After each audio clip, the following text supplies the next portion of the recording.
Terus terang nih, di kehidupan keluarga atau teman, beda pendapat aja bisa jadi masalah, bahkan bisa jadi permusuhan. Nah, tapi ada yang khas banget di dusun Tekelan ini. Ini banyak beda-beda agama, tapi toleransi di sini luar biasa. Nah, makanya nih kita mau bahas, apa ini cuma sekedar konten atau apa sih yang sebenarnya terjadi di dusun Tekelan yang terkenal sangat toleransi ini. Nah, karena itu saya mau ngobrol nih sama Bante Sujano Mahatera, Pak Ustadz Satiman, dan juga dengan Pak Pendeta Samuel Samidi. Nah, ini di Dusun Tekelan ini kan terkenal dengan toleransinya. Nah, terus di konten-konten sosial media itu viral banget bahwa kalau satu agama lagi ada acara, agama lain saling membantu. Nah, ini cuma konten atau sebenarnya apa yang terjadi sih di Dusun Tekelan ini? Saya sebagai pendeta kalau sebagai orang Kristen, kalau hari Minggu ya di gereja, tapi di luar gereja kita sudah bersatu, saling bantu membantu. Jadi itu bukan hanya pokoknya lahir dari hati untuk di sini semua umat itu saling bergotong royong bersatu. Hal bangunan atau apa saja atau maupun ada event Natal, Idul Fitri atau Waisak, memang semuanya saling membantu satu dan yang lain. Saya sebagai tokoh umat Islam di Dusun Tekelan itu memang toleransi itu sudah dari nenek moyang. Memang agama itu beda, tapi kita mengupayakan kehidupan kita di tiap harinya itu harus saling menghormati.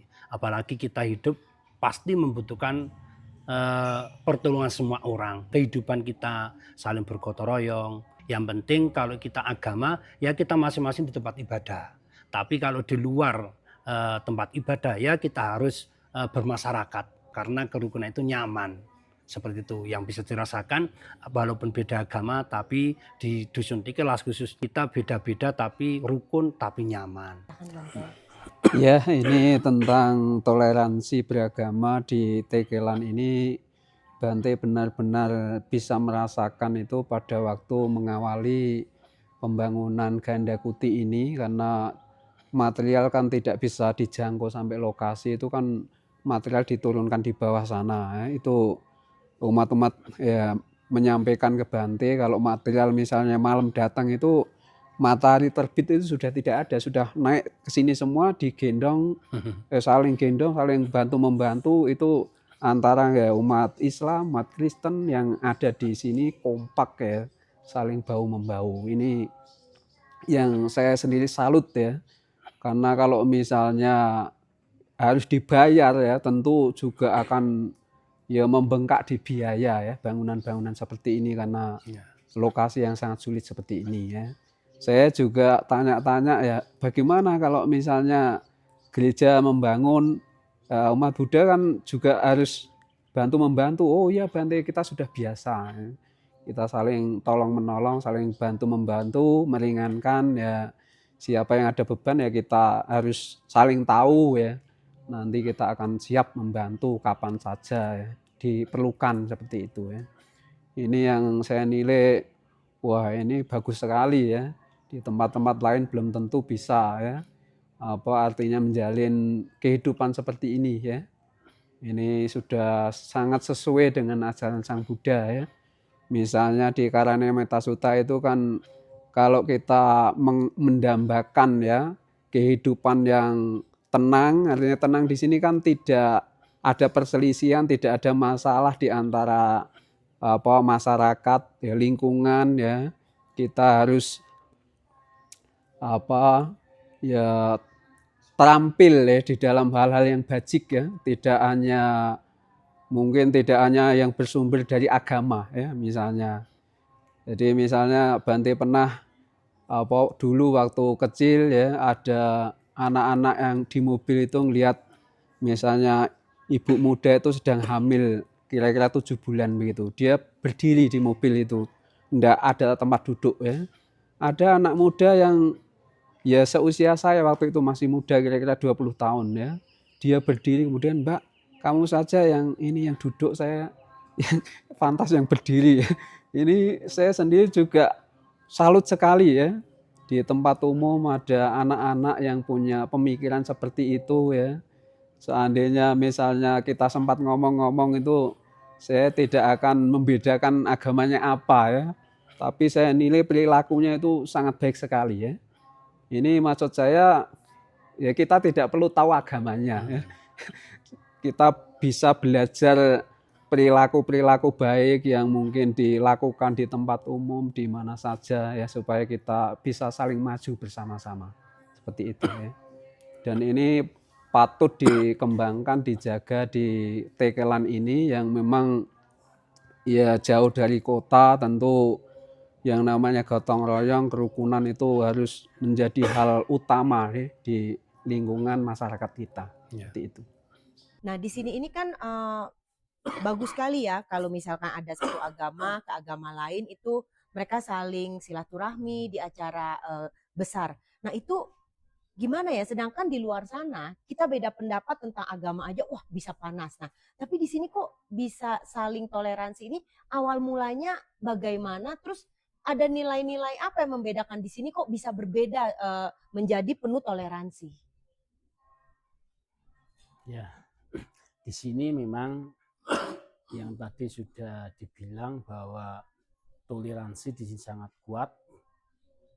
Satu dengan yang lain itu saling menghargai, menghormati, dan di saat ada event kayak ini pas hari Waisak ini, memang dari agama Buddha itu mengundang dari tiap keluarga-keluarga, dari Kristen juga dari Muslim, untuk saling silaturahmi, juga mengucapkan selamat hari Waisak. Itu sudah dilakukan sejak nenek moyang dulu, sehingga sampai saat ini tetap masih terjaga dengan baik. Sehingga ini nanti sebentar, ini kan mungkin besok itu udah dimulai dari Waisak ini, udah nanti saling, yang agama Buddha itu saling mengundang, itu mulai nanti.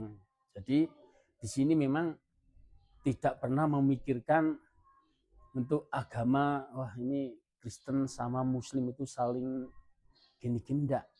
Pokoknya di setiap event, kalau pas Natal juga Muslim sama Buddha juga diundang ke rumah untuk kita silaturahmi, makan bersama, sehingga terus terjalin keakraban, sehingga di saat mungkin waktu-waktu di saat kita ada di luar, kita tidak pernah ada yang saling menyakiti, tetap damai dan nyaman.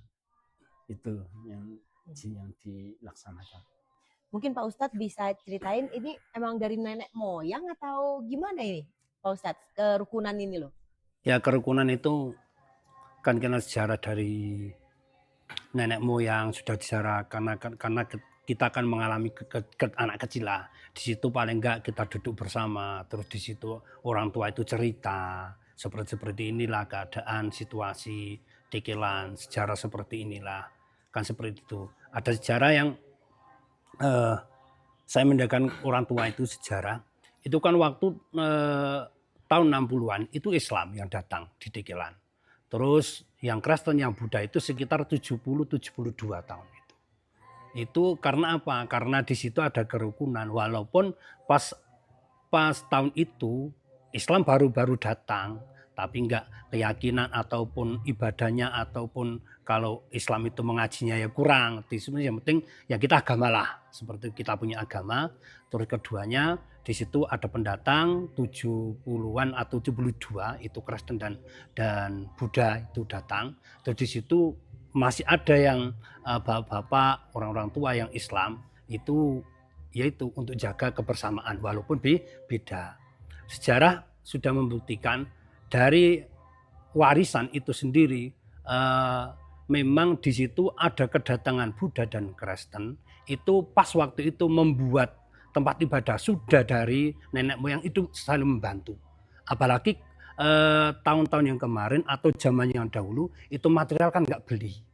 Material itu paling kita mencari mencari di apa ya, nek Sungai. mriki di sumber mata air ataupun di nek mriki ngarani jagang, ngoten-ngoten niku, di situ kita bersama-sama untuk membangun. Walaupun itu agama pendatang. Berarti dari itu berarti kita sudah dilatih saling menghormati walaupun beda. Itu yang saya bisa sampai sekarang.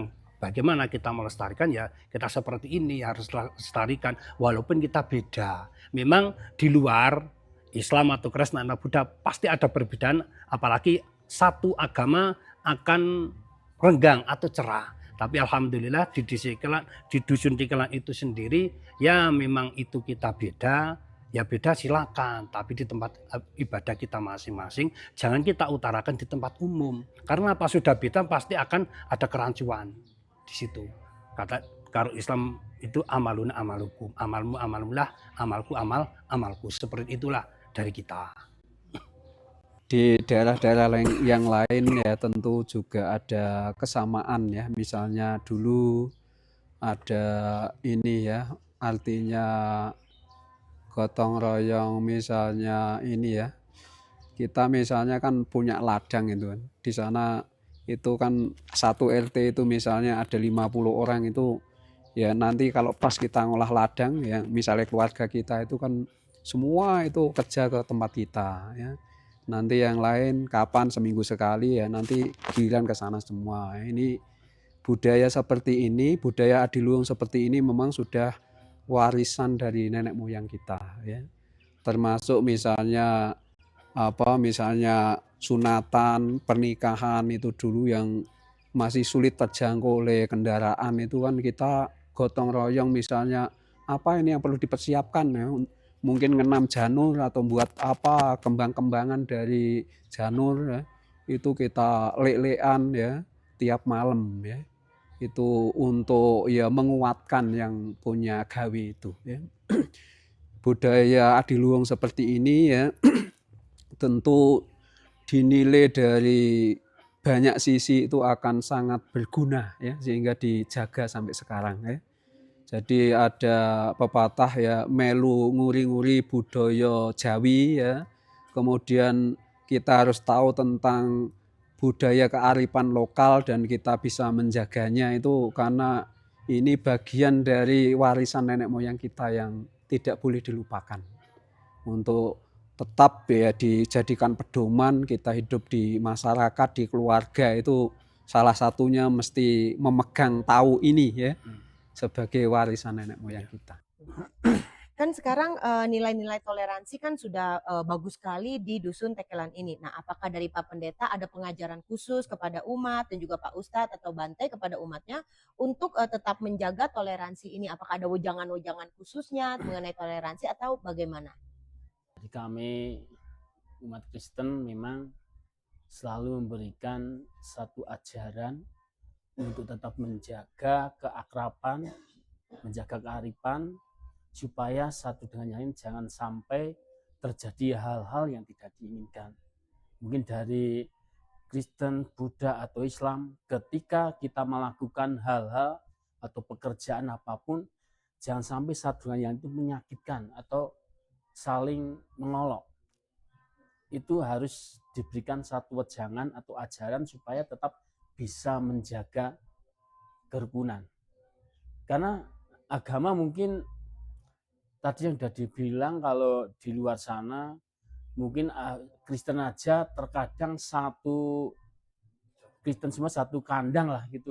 Katakan juga bisa bentrok lah, bisa pecah. Tapi apalagi kalau dengan agama lain.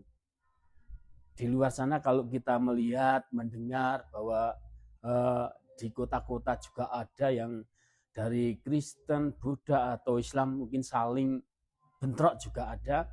Tetapi puji Tuhan di Tikelan ini saya selalu memberikan satu ajaran kepada umat Tuhan supaya bisa menjaga kebaikan. Karena Tuhan selalu mengajarkan tentang kebaikan. Dengan siapapun kita harus tetap berbuat baik.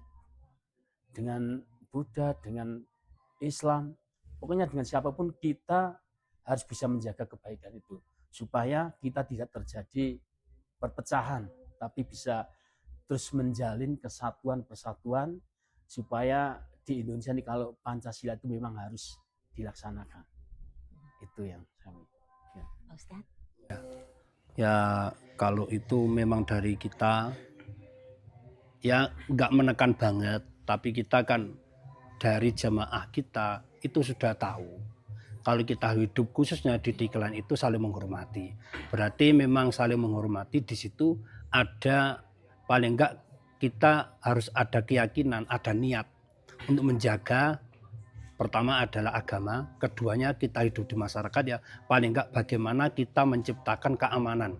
Keamanan dari dusun kita, walaupun kita beda agama, yang penting kita rukun. Karena dari kerukunan itu kita akan memperoleh hikmah. Banyak yang hikmah kita dapatkan.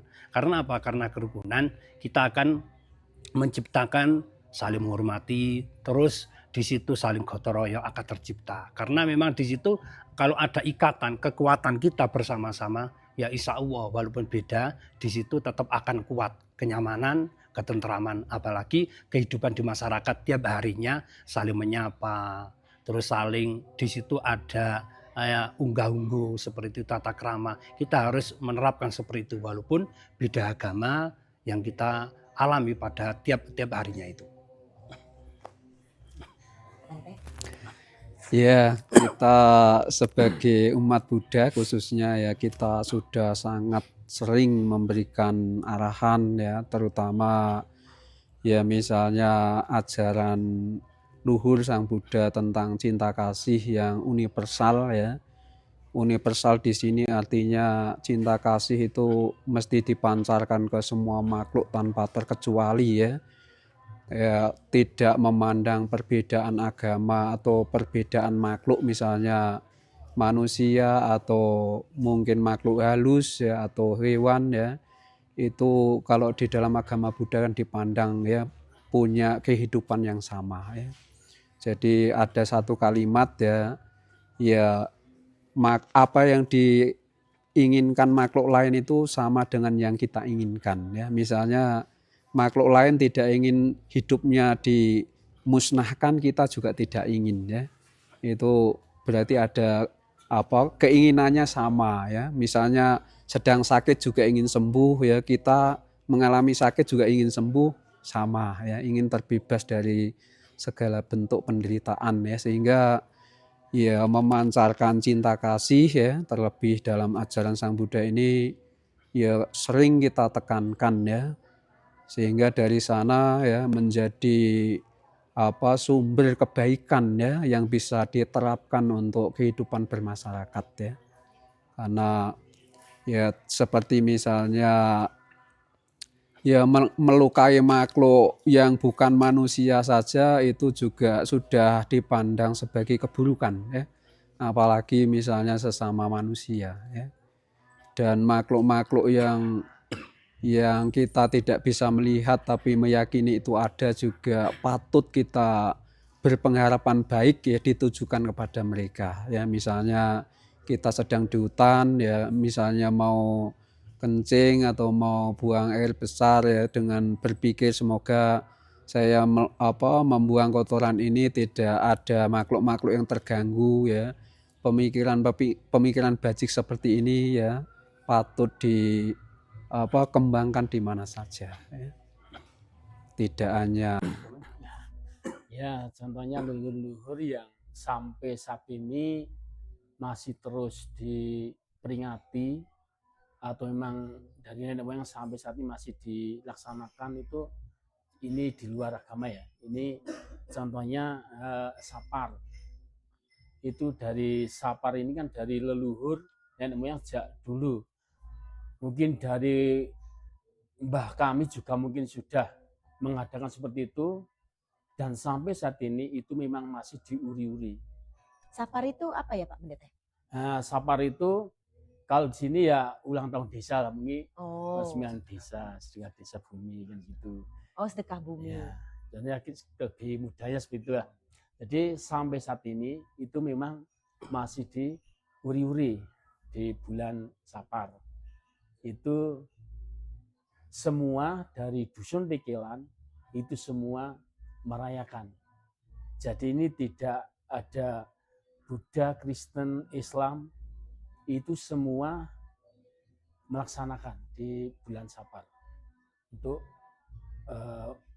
apa ini saya ulang tahun desa itu ya. Mesti dusun, saya mesti dusun itu.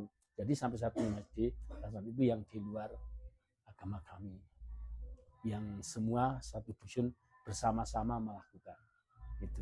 Kalau menurut Pak Ustadz ada gak satu nilai tertentu di dusun Tekelan ini yang kayaknya kok bisa membuat desa ini jadi toleransi yang berbeda dari yang lain gitu, yang kayaknya yang unik banget, sehingga kan juga bisa dibagikan ke teman-teman yang lain gitu. Kalau yang unik itu ya dari kalau merti dusun Saparan itu sudah sama dari dusun sekitar Tekelan itu ada Sapar itu sudah ada. Tapi ya itu karena kegotoroyongan. Kalau di sini masih kental. Tapi kalau di luar daerah ataupun di luar dusun Tekelan itu sudah agak punah. Tapi di dusun Tekelan itu masih. Contoh aja kita membantu, apalagi kita kan dari 3 agama itu. Kalau kita ada orang meninggal itu kita nggak memandang agama. Di situ kalau ada orang yang meninggal yang Islam, itu yang buat di situ liang lahat, di situ pasti campur yang buat di situ. Karena di sini kan digilir ada 5 RT.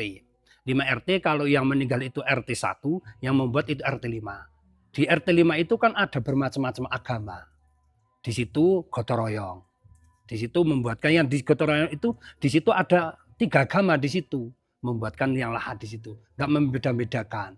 Terus untuk merti dusun, kalau di sini memang ada kesepakatan, ada selain merti dusun selamatan, di situ ada pentas wayang. Pentas wayang itu sudah dari nenek moyang. Di situ pasti membutuhkan biaya di situ. Tapi biaya itu kita gotong royong untuk iuran. Itu dari 3 agama, itu difasilitasi dengan rembuk bersama dari Pak Kepala Dusun dengan masyarakat itu untuk merti dusun seperti itu. Berarti sampai sekarang itu kan bisa bisa terwujud sampai sekarang dengan itu. Karena apa? Karena itu menciptakan kerukunan. Tiap tahun ataupun hari-hari besar Waisak, Natal, Idul Fitri, dari Pak Kadus itu sendiri dengan masyarakat di situ sudah menekan tiap tahunnya. Tiap ada hari-hari besar sudah menekan. Kita harus saling membantu ataupun kita harus bersatu untuk menjaga Tekelan walaupun kita beda. Kalau Pak Ustadz dan juga Pak Pendeta ini kan memang lahir di dusun Tekelan ini ya, dan juga besar di sini. Nah, dari pengalaman dari kecil sampai sekarang ini ada gak ya entah upacara keagamaan atau momen-momen apa yang kayaknya paling dinanti-nanti atau paling happy di dusun Tekelan ini? Ya, saya itu pernah, ini sangat berkesan di keluarga saya. Itu waktu saya mengadakan hari Natal. Pas Natal itu, kalau di Kristen itu kan ada musik-musik gitu ya. Nah, pemain musik itu kesan saya itu, pesan saya itu mengundang orang Buddha itu yang untuk saya supaya mereka memainkan musik. Jadi waktu ibadah yang memainkan musik, drum, ya bass gitar, organ itu saya ambil dari orang Buddha. Karena tadi yang sudah dibilang di Tekelan ini kan memang sudah ada persatuan, kompak, saling bantu-membantu. Ya karena anak-anak dari Buddha itu ada yang bisa musik. Waktu itu saya mengadakan Natal itu memang belum ada yang bisa musik. Jadi saya ambil beberapa anak, saya minta bantuan untuk main musik, itu berkesan di hati saya. Jadi sampai saat ini tetap saya ingat, loh, kok saya Kristen tapi saya bisa ibadah bersama, yang Buddha main musik, saya yang mimpin gitu. Itu sangat berkesan. Jadi itu yang bisa saya rasakan kalau di Tekelan ini memang dari semua berbagai macam agama bisa saling membantu, bukan hanya satu pekerjaan, bukan hanya saat pembangunan, tetapi di saat kami membutuhkan ternyata juga bisa.